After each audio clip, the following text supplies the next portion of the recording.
Hello guys, कैसे हैं आप लोग? कैसे चल रही है आप लोगों की पढ़ाई? बढ़िया चल रही है एकदम। ओके सो आज थोड़ी एनर्जी कम रहने वाली है क्योंकि मेरा तबीयत खराब है। ओके लास्ट 2 दिन से मेरा तबीयत खराब है, तो आज मैं मतलब चाह के भी मेरे पास उतना एनर्जी नहीं है वीडियो बनाने के लिए। बट तुम लोग का लेट ना हो इसलिए मैं वीडियो बना रहा हूँ। लिटरली मेरे पैर कांप रहे हैं।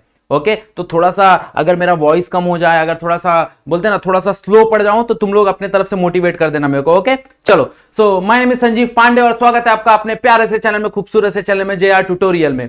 जैसा कि आपको पता है, we have started the topic which is nothing but electricity. Okay, current electricity हम लोग ने स्टार्ट कर दिया था। उसके अंदर हम लोग ने ऑलरेडी 2 वीडियो बना दिए हैं। ऑलरेडी वो 2 वीडियो अवेलेबल है, वो जाओ देखो, फिर यहां पे जंप करो, क्योंकि आज हम लोग बात करने वाले हैं कॉम्बिनेशन ऑफ रेजिस्टेंस की। तो कॉम्बिनेशन ऑफ रेजिस्टेंस देखने से पहले रेजिस्टेंस क्या होता है पहले वो जाके देखो। ओके सो आज आप स्टार्ट करेंगे आज का topic which is nothing but a combination of resistance. Okay देखो रेजिस्टेंस की कहानी क्या है भाई। रेजिस्टेंस को हम लोग बहुत तरीके से यूज कर सकते हैं। रेजिस्टेंस को हम लोग ऐसे फॉर्म में भी यूज कर सकते हैं, ऐसे फॉर्म में भी यूज कर सकते हैं, हम लोग ऐसे फॉर्म में भी यूज कर सकते हैं।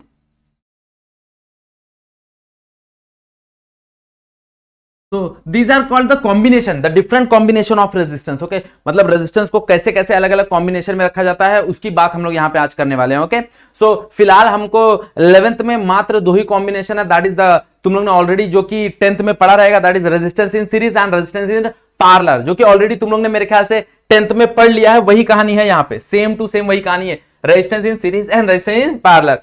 तो सबसे हम लोग पहले बात करेंगे रेजिस्टेंस इन सीरीज की। तो सीरीज क्या होता है देखो जरा, सीरीज का मतलब क्या है कि भाई जब एक रेजिस्टेंस दूसरे रेजिस्टेंस के साथ, मान लो कि यहां पे 3 रेजिस्टेंस है, मान लो कि यहां पे एक बैटरी का कनेक्शन है।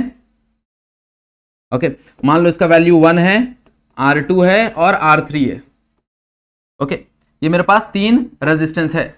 अब ये तीनों रेजिस्टेंस को हम लोग ने सीरीज में लगाया हुआ है। कैसे लगाया हुआ है? सीरीज में लगाया हुआ है। सीरीज मतलब वन आफ्टर अनदर, भाई एक लगाया हुआ है, उसके बाद दूसरा लगाया हुआ है, उसके बाद तीसरा लगा हुआ है। अब तुम लोग यहाँ पे ध्यान दोगे तो ये जो करंट यहां से निकलेगा, यहां से जो करंट निकलेगा, अगर हम लोग ध्यान दें, मान लो यहां से आई करंट निकलेगा और इसका टोटल पोटेंशियल V है। तो यहां से जो आई करंट निकलेगा वो तीनों में से सेम जाएगा।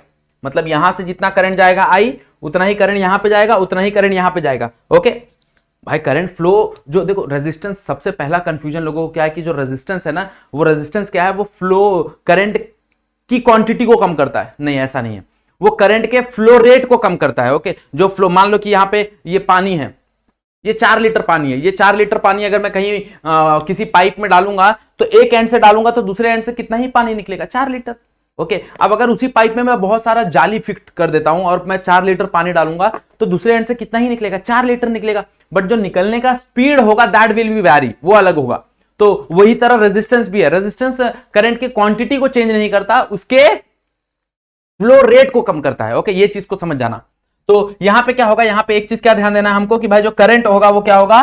सेम होगा। तो यहां पे अगर हम लोग बात करें तो current through each resistor, current through each resistor will same. Current क्या होगा? सेम होगा भाई। Current through each resistor will same, but at the same time potential, भाई पोटेंशियल तो तीनों में डिस्ट्रीब्यूट होगा। कुछ पोटेंशियल ये इस्तेमाल कर लेगा, लेट्स से V1 पोटेंशियल, कुछ पोटेंशियल ये इस्तेमाल करेगा, लेट्स से V2 पोटेंशियल, कुछ पोटेंशियल ये इस्तेमाल कर लेगा, लेट्स से V3 पोटेंशियल। तो ऑलवेज रिमेंबर कि भाई सीरीज में जो कहानी होती है, सीरीज में तुम्हारा करंट सेम होता है, but at the same time जो पोटेंशियल होता है वो पोटेंशियल डिस्ट्रीब्यूट हो जाता है। मतलब रेजिस्टेंस R1 के पास कुछ अलग पोटेंशियल आएगा, रेजिस्टेंस R2 के पास कुछ अलग पोटेंशियल आएगा, रेजिस्टेंस R3 के पास कुछ अलग पोटेंशियल आएगा। ओके सो यहां पे अगर हम लोग बात करें, नेक्स्ट पॉइंट अगर हम लोग बात करें, तो नेक्स्ट पॉइंट क्या है भाई? जो पोटेंशियल है, potential in all register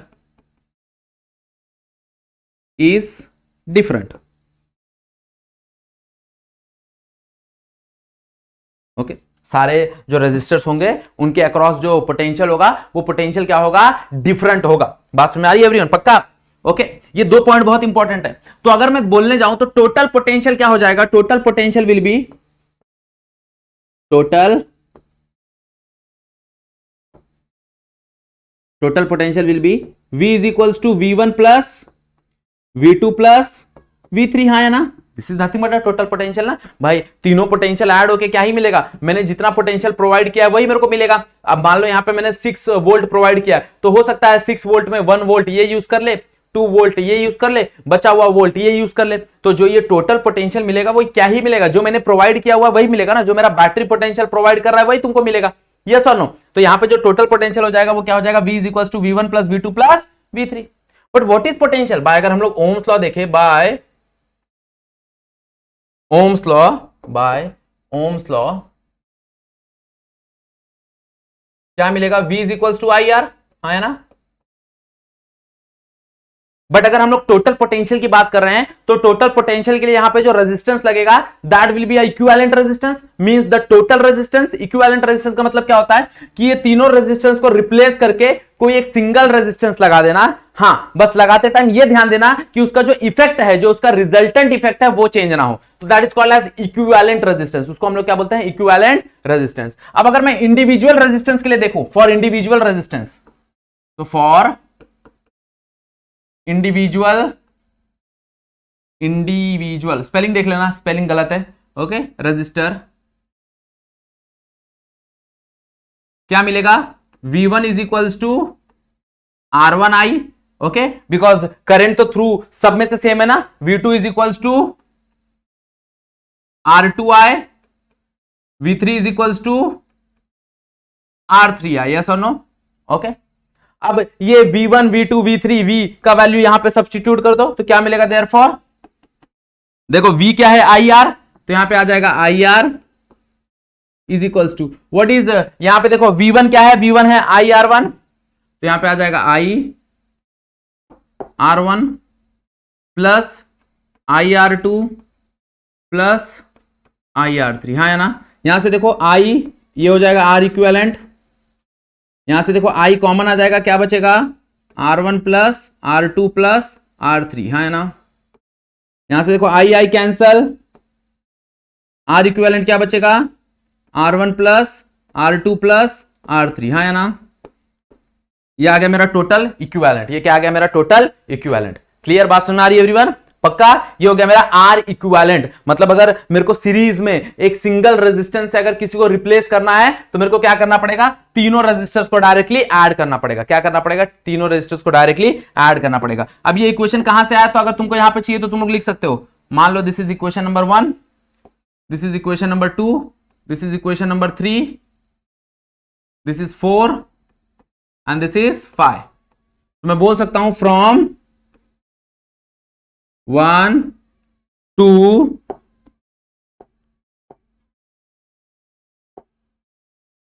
2 3 4 and 5। Clear, बात समझ में आया एवरीवन, पक्का, okay. This is nothing but equivalent resistance. मतलब अगर मैं सिंप्लीफाइड सर्किट देखूं तो सिंप्लीफाइड सर्किट में एक ही सिंगल रेजिस्टेंस बन जाएगा यहां पे, और उसका जो वैल्यू होगा वो R इक्विवेलेंट होगा, विच इज बराबर to R1 plus R2 plus R3। अगर मान लो यहां पे n नंबर ऑफ ये है रेजिस्टेंस है, तो n नंबर ऑफ के लिए क्या हो जाएगा, R1 plus R2 plus R3 up to n तक करेंगे हम लोग। क्लियर, बात समझ में आ गई एवरीवन, पक्का, कुछ डाउट है इसमें, ओके। चलो नेक्स्ट हम लोग बात करेंगे पार्लर की। ये हो गया सीरीज की कॉम्बिनेशन, ओके। सीरीज में जब रखा रहता है तो क्या कहानी है उसके पीछे। अब पार्लर में अगर वो रखा होता है तो उसके पीछे क्या कहानी है वो हम लोग देखेंगे, okay. So next is your parlour की कहानी, रेजिस्टेंस इन पार्लर। तो पार्लर कॉम्बिनेशन क्या होता है पहले वो समझ लो। पार्लर कॉम्बिनेशन हम लोग किसको बोलते हैं भाई, पार्लर कॉम्बिनेशन होता है जहां पे तुम्हारा वोल्टेज सेम रहे और करंट जो हो वो डिस्ट्रीब्यूट हो। मतलब हर एक का टर्मिनल एक दूसरे के टर्मिनल से लगा हुआ हो। देखो वहां पे क्या था, एक टर्मिनल खत्म हो रहा था, उसके बाद दूसरा, उसके बाद दूसरा, ये सुनो, एक के बाद एक थे, यहां पे सब एक साथ लगे हुए। और यहां पे मान लो मैंने एक पोटेंशियल प्रोवाइड किया हुआ है, मान लो ये V पोटेंशियल है, बराबर। और यहां से करंट जा रहा है मान लो I। अब यहां से करंट जा रहा है तो ऑब्वियस सी बात है, यहां पे देखो करंट डिस्ट्रीब्यूट होगा, है ना। यहां से एक वायर में से करंट जा रहा है तो यहां पे देखो करंट क्या होगा, डिस्ट्रीब्यूट होगा। कैसे करंट डिस्ट्रीब्यूट होगा देखो जरा, तो यहां पे मान लो I1 करंट डिस्ट्रीब्यूट हो रहा है, यहां पे मान लो I2 हो रहा है, और यहां पे मान लो I3 हो रहा है। यस और नो? मान लो यहाँ पे रेजिस्टेंस R1 है, यहाँ पे रेजिस्टेंस R2 है, यहाँ पे रेजिस्टेंस R3 है। अब यहाँ पे अगर हम लोग पोटेंशियल देखेंगे ना, तो पोटेंशियल अक्रॉस तीनों रेजिस्टर के सेम होगा। मतलब पैरेलल में पोटेंशियल क्या होता है? पैरेलल में पोटेंशियल सेम होता है। ओके, तो यहां पे जितना पोटेंशियल होगा वही पोटेंशियल यहां पे होगा, वही पोटेंशियल यहां पे होगा, और वही पोटेंशियल मेरा टोटल पोटेंशियल होगा। जितना मैंने टोटल पोटेंशियल प्रोवाइड किया है, जितना मैंने टोटल पोटेंशियल प्रोवाइड किया है, वही मेरा टोटल पोटेंशियल होगा।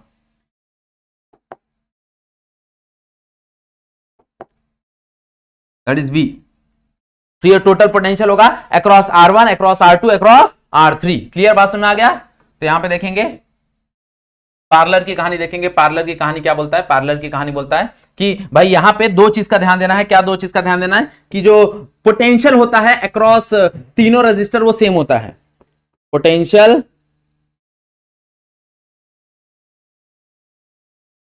Across all the register is same. Okay, अगर मैं बात करूं करंट का, तो यहां पे जो करंट होता है वो डिस्ट्रीब्यूट होता है, but the current is different in all the register.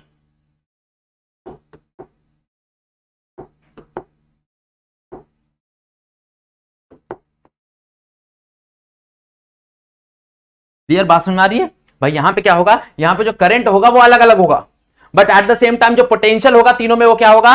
Same होगा। तो यहां पे हम लोग टोटल पोटेंशियल की ना बात करके हम लोग बात करेंगे टोटल करंट की। तो यहां पे टोटल करंट क्या हो जाएगा? Total current will be, total current is, total current क्या हो जाएगा? I is equals to I1 plus I2 plus I3। हाँ या ना?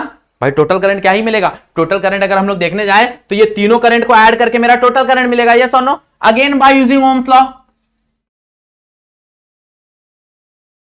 बाय यूजिंग ओम्स लॉ क्या होगा? Ohm's law in terms of current, तो आई कैन राइट ना I is equals to V by R। देखो V इज इक्वल्स टू क्या होता है IR, तो I इज इक्वल्स टू क्या हो जाएगा? V by R। यस और नो? तो I is equal to V by R अगर है, अब मुझे पता है कि भाई अगर इंडिविजुअल करंट के लिए मैं बात करूं तो इंडिविजुअल करंट के लिए क्या हो जाएगा? इंडिविजुअल रेजिस्टर्स के लिए क्या हो जाएगा? तो फॉर इंडिविजुअल रेजिस्टर क्या हो जाएगा? दैट इज I1 बराबर हो जाएगा V बाय R1। अब V1 पे क्यों नहीं हम लोग ने लिखा V1? भाई यहां पे क्योंकि पोटेंशियल सबके लिए क्या रहेगा? सेम रहेगा। I2 बराबर हो जाएगा V बाय R2, I3 बराबर हो जाएगा V बाय R3। हाँ है ना? अब ये चारों को यहां पे सब्स्टिट्यूट कर दो तो क्या मिलेगा? देखो जरा यहां पे लिख दो। मान लो this equation is 1, this equation is 2, this equation is 3, this equation is 4 and this equation is 5। Clear? तो ये पांचों इक्वेशन से क्या मिलेगा? अगर मैं ये सबका वैल्यू यहां पे सब्स्टिट्यूट कर दूं तो क्या मिलेगा? फ्रॉम 1, 2, 3 एंड 4 एंड 5, तो क्या ही मिलेगा? सो यहां पे I का वैल्यू क्या आ जाएगा? देखो V बाय R, बट ये कौन सा R रहेगा? ये इक्विवेलेंट R रहेगा। तो पुट कर दो, क्या मिलेगा? That is V by R equivalent. हाँ या ना? इज इक्वल्स टू I1 का वैल्यू क्या है? I1 का वैल्यू है VR1, I2 का वैल्यू क्या है? VR2 प्लस यहां पे क्या हो जाएगा? VR3। अब देखो V ऊपर से कॉमन आ जाएगा, सब में V कॉमन आके कैंसिल हो जाएगा। क्या मिलेगा मेरे को? देखो ध्यान से, V कॉमन ले लो तो V by R equivalent is equals to V common आ गया in bracket 1 by R1 plus 1 by R2 plus 1 by R3। हाँ है ना? V से V कैंसिल हो गया। क्या मिलेगा? देखो जरा, 1 by R equivalent is equals to 1 by R equivalent is equals to 1 by R1 plus 1 by R2 plus 1 by R3। मतलब यहां पे जो भी तुम्हारा ये आएगा कॉम्बिनेशन आएगा वो कैसा आएगा? वो 1 अपॉन आएगा। 1 upon R equivalent is equals to 1 upon R1 plus 1 upon R2 plus 1 upon R3। Okay, जो कि ऑलरेडी तुम लोग ने 10th में पढ़ा हुआ है। देखो मैं बता रहा हूं अगेन। तो अगर पार्लर की कहानी है तो पार्लर की कहानी में क्या होगा, जो इक्विवेलेंट रेजिस्टेंस होगा वो सबका क्या होगा, एडिशन होगा। क्या होगा, एडिशन होगा। क्लियर, बात समझ में आ गई एवरीवन, पक्का? ओके, नेक्स्ट हम लोग बात करेंगे रेजिस्टिविटी की। नेक्स्ट हम लोग क्या बात करेंगे, रेजिस्टिविटी की, या फिर हम लोग उसको बोलते हैं स्पेसिफिक रेजिस्टेंस। ओके, या फिर उसको स्पेसिफिक रेजिस्टेंस बोल लो या फिर उसको रेजिस्टिविटी बोल लो।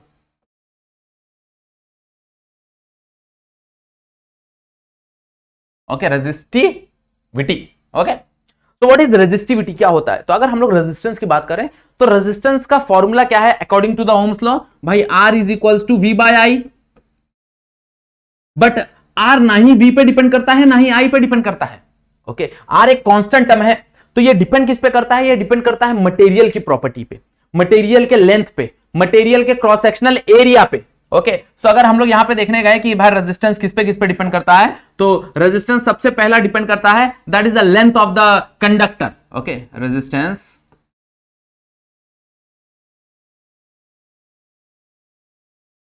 Depend on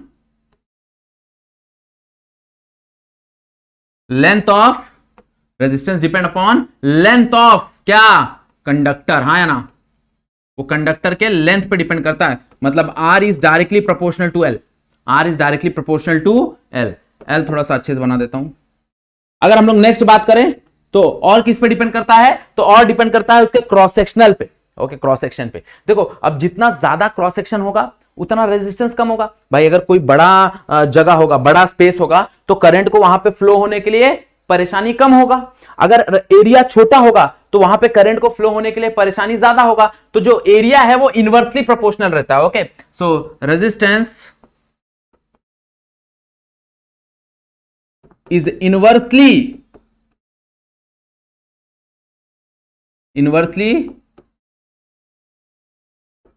proportional to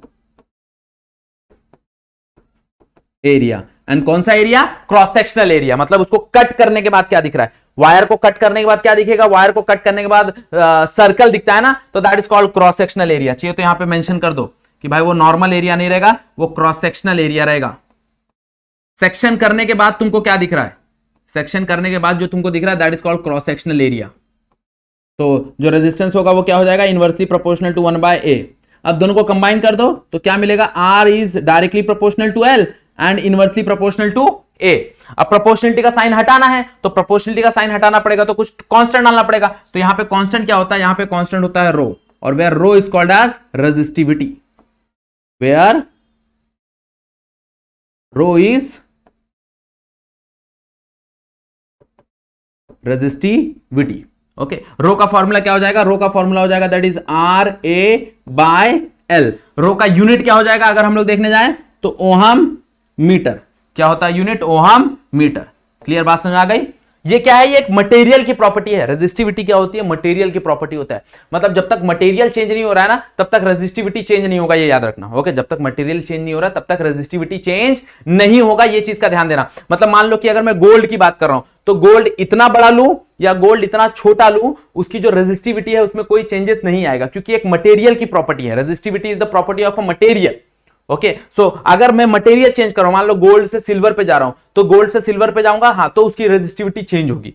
silver से कॉपर पे जाऊंगा तो उसकी रेजिस्टिविटी चेंज होगी। बट अगर सिल्वर को बड़ा, छोटा, मोटा, पतला करूं तो उससे उसकी रेजिस्टिविटी बदलने वाली नहीं है। तो अगर सबसे बोलते हैं ना, अगर परफेक्ट कंडक्टर अगर हम लोग को देखना है, जो सबसे ज्यादा कंडक्ट करता है electricity, that is silver. But obvious सी बात है, सिल्वर का कॉस्ट बहुत ज्यादा है, तो इसके लिए हम लोग सिल्वर ना यूज करके हम लोग कॉपर और एल्यूमिनियम यूज करते हैं फॉर द कंडक्टर। ओके, हमारे रूम में जो वायर लगे होते हैं वो क्या होते हैं? वो कॉपर और एल्यूमिनियम के वायर होते हैं। एल्यूमिनियम का वायर जो हाई टेंशन वायर होता है ना, वो होता है। क्लियर, बात समझ में आ गई everyone? Okay, this is nothing but a resistivity, this is nothing but a resistivity which is also called as specific resistance, which is also called as specific resistance.